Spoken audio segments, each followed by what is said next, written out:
हमारी सभी YouTube family को बहुत बहुत जय जय श्री सीताराम। आपने बचपन से एक बात नोटिस ज़रूर की होगी कि जब आप कोई चैप्टर पढ़ते हैं या आपको याद नहीं हो रहा होता तो टीचर कहा करते थे कि भाई आप अपनी नोटबुक में उस चीज़ को रिपीट करके बार बार आप जब लिखेंगे तो वो चीज़ आपके दिमाग में बैठ जाएगी।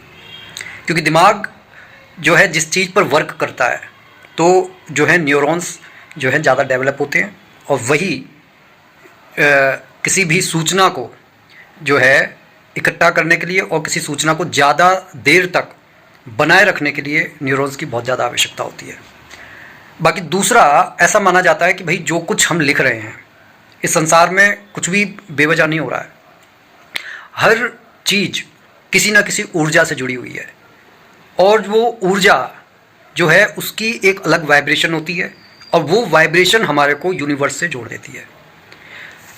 तो इस तरीके से अगर देखा जाए तो बहुत सारी नोटबुक्स हमने अपने जीवन में भरी हैं, लेकिन आज तक हम उस लॉजिक को नहीं समझ पा रहे कि ये नोटबुक को जो भरना है वो सिर्फ एक काम को पूरा करना नहीं है, बल्कि अपने जीवन में बहुत सारी चीज़ों को आकृष्ट करना है, सफलता को आकृष्ट करना है, अपनी मुसीबतों को ख़त्म करना है, समस्याओं से निपटना है। कहने का ये अर्थ है आप चाहे कैसी भी परेशानी से जूझ रहे हैं, अगर आप इस लॉजिक को समझ गए तो जीवन में कम से कम आप अपने आप को इतना स्ट्रॉन्ग कर लेंगे कि हाँ, मेरे पास एक शक्ति है और मैं कभी जब बुरे समय से गुजरता हूँ तो ये शक्ति मेरे काम 100% आती है। अब अगर आपको कोई विश पूरी करनी है तो आप सबसे अच्छा और बेहतर समय तो रहता है अमावस्या का, आने वाली है अमावस्या को आप करके देख सकते हैं। आप अपनी विश को एक सफ़ेद कागज़ पर A4 साइज़ का होगा, आप उसे आधा कर लीजिए।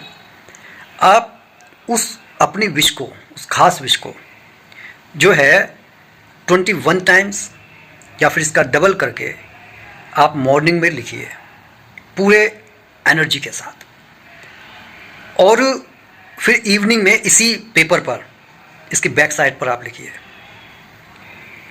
और इंस्टेंट अगर आप ये चाहते हैं कि ये काम पूरा हो जाए तो आप इसको छत पर जाकर आप इसको एक सकारात्मक सोच के साथ यूनिवर्स से अपना कनेक्शन बनाते हुए आप इसको जला दीजिए और जलाकर इसकी राख को ऊपर उछाल दीजिए।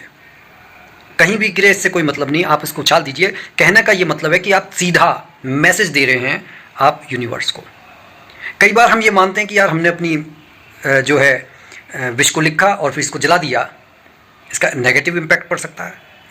अब जब ऐसा संशय मन में आ जाए, ऐसे लोगों को क्या करना चाहिए कि आप अपनी विश को लिखेंगे और इस कागज़ को फोल्ड करके अपने पास अपनी जेब में जिस तरफ हर्ट होता है आप उधर रख लीजिए, और ये तब तक आप रखे रहिए जब तक आपकी विश पूरी नहीं हो जाती।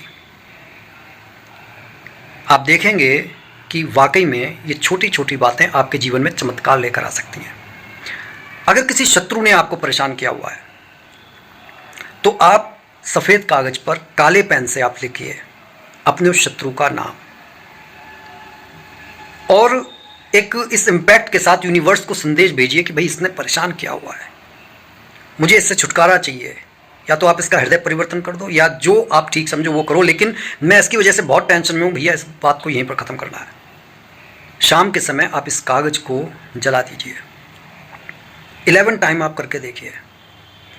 आपको सफ़ेद कागज़ पर काले पेन से 11 टाइम उस जो भी कोई आपका जो जिसे आप शत्रु मानते हैं, जिसकी वजह से आप परेशान हैं, आप लिख कर देखिए और उसे जला दीजिए। लेकिन एक बात मैं फिर कहूँगा, अहित अगर आप ये ईर्ष्यावश कर रहे हैं तो ये वर्क नहीं करेगा। वाकई में आप परेशान हैं, आपको दिक्कत है तो आप ये कीजिएगा, अदरवाइज़ ये उल्टा भी पड़ सकता है। क्योंकि देखिए यूनिवर्स सब जानता है कि आपको क्या परेशानी है, आप किस परेशानी से जूझ रहे हैं, तो आप इसको कीजिए। ये छोटा सा उपाय आपके जीवन में परिवर्तन लेकर आ सकता है। लेकिन जो कुछ आपको करना है उसे पूरे आस्था और विश्वास के साथ कीजिए, क्योंकि देखिए ये सारा जो ब्रह्मांड है, ये हर चीज़ के अंदर एक ऊर्जा समाई हुई है। जो आप सोचते हैं, जैसा आप करते हैं, वो ऊर्जा आपके कपड़ों में, आपकी किताबों में, आपके घर में वो समाने लगती है। अगर आप नेगेटिव विचारों को हर वक्त 24 घंटे सोचते रहेंगे तो आप सोच कर देखिए, अगर आप एक छोटा सा प्रयोग कर सकते हैं। आप एक कोई भी कपड़ा पहन लीजिए, कोई बनियान आपने जैसे पहन रखी है, अंडरगारमेंट्स पहन रखे हैं, और आप एक बुराई या आप नेगेटिव कि मेरे से ये नहीं हो सकता, वो नहीं हो सकता, इस तरीके का आप विजुलाइज कीजिए, ठीक है। और फिर अगले दिन आप इन कपड़ों को आप रख दीजिए, आप बिना धोए इन कपड़ों को आप रख दीजिए, ठीक है। और इसी के साथ में आप दूसरे कपड़ों पर ये कीजिए कि इस दुनिया में ऐसा कुछ नहीं है जो मैं कर नहीं सकता। इस तरीके से आप विजुलाइज कीजिए 24 आवर आप इन कपड़ों को रख दीजिए। अब जो मैं कहने जा रहा हूँ वो बहुत गौर से सुनना आप। सबसे पहले जिस कपड़े पर आपने नेगेटिव सोच रखकर उनको उतार कर रख दिया है, आप उनको एज इट इज़ कैरी कीजिए। आपको फील हो जाएगा कि आप कितनी नेगेटिव वाइब्स, कितना इम्पैक्ट आप पर पड़ेगा। आप अच्छा सोच ही नहीं पाएंगे। जस्ट उनको पहनते के साथ आप ये देखेंगे कि आपके अंदर कुछ बदल रहा है। जैसे कहते हैं ना कि किसी बीमार आदमी को जैसे मेडिसिन दी तो वह ठीक होने लगता है, लेकिन अगर कोई सही है, आप उसको कोई बेहोशी का कोई मेडिसिन दे रहे हैं तो वो बेहोशी की हालत में चला गया। बिल्कुल ऐसा इम्पैक्ट आप महसूस करेंगे। और फिर आप वो जो आपने पॉजिटिव सोच के साथ में जो कपड़े आपने उतार कर रखे हैं, आप उनको पहन कर देखिए, आपको फ़र्क मालूम पड़ जाएगा। इसलिए कोशिश और प्रयास हमेशा ये रखिए कि अगर कोई भी नेगेटिव विचार आ रहा है, आप उसको लेट गो कर दीजिए, उसको जाने दीजिए, उसको पकड़ कर मत रखिए। हमेशा पॉजिटिविटी में आप रहिए। आप देखेंगे कि आपके घर का वातावरण, आपके पहनने के कपड़े, आपके यूज़ करने के सामान, उस हर चीज़ के अंदर वो पॉजिटिव वाइब आपको मिलेगी। जिनके साथ आप उठेंगे बैठेंगे उनको पॉजिटिव वाइब्स मिलेगी। लेकिन जब आप ये कार्य कर रहे हो, जब आप अपने आप को पॉजिटिव बना रहे हो, तो आप कोशिश कीजिए कि नेगेटिव लोगों से एक डिस्टेंस बनाकर रखें। क्योंकि जब अभी आप मतलब शुरुआत ही कर रहे हैं और आप ऐसे लोगों के साथ बैठेंगे तो उनका इम्पैक्ट आप पर ज़्यादा पड़ेगा। लेकिन एक वक्त जीवन में आपके जरूर आएगा कि जब वो नेगेटिव लोग भी आपसे जुड़कर वो पॉजिटिव हो जाएंगे। तो कोशिश करके देखिए, प्रयास करके देखिए, जीवन को व्यर्थ मत जाने दीजिए।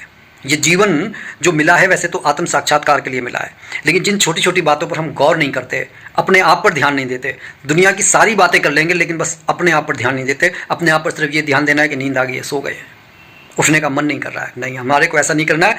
ये जो मशीनरी है, जो भगवान की जो मशीनरी है ना, ये बहुत अनमोल है। इस पर इतना वर्क कर डालिए कि जब ये दुनिया छोड़कर जाए तो इस बात का हमारे को जरा भी लेश मात्र भी परेशानी ना हो, दिक्कत ना हो कि यार क्या बहुत कुछ कर सकते थे, नहीं किया। ठीक है, क्योंकि एक दिन जाना है, लेकिन जाने से पहले सब काम आप कर लीजिए। तो कैसे लगी ये वीडियो कमेंट करके जरूर बताइएगा। ज़्यादा से ज़्यादा इसे शेयर कीजिए और कमेंट बॉक्स में इष्ट देव का नाम लिखना जरूर ना भूलें और एक लाइक कर दीजिए। बोलिए जय जय श्री सीताराम।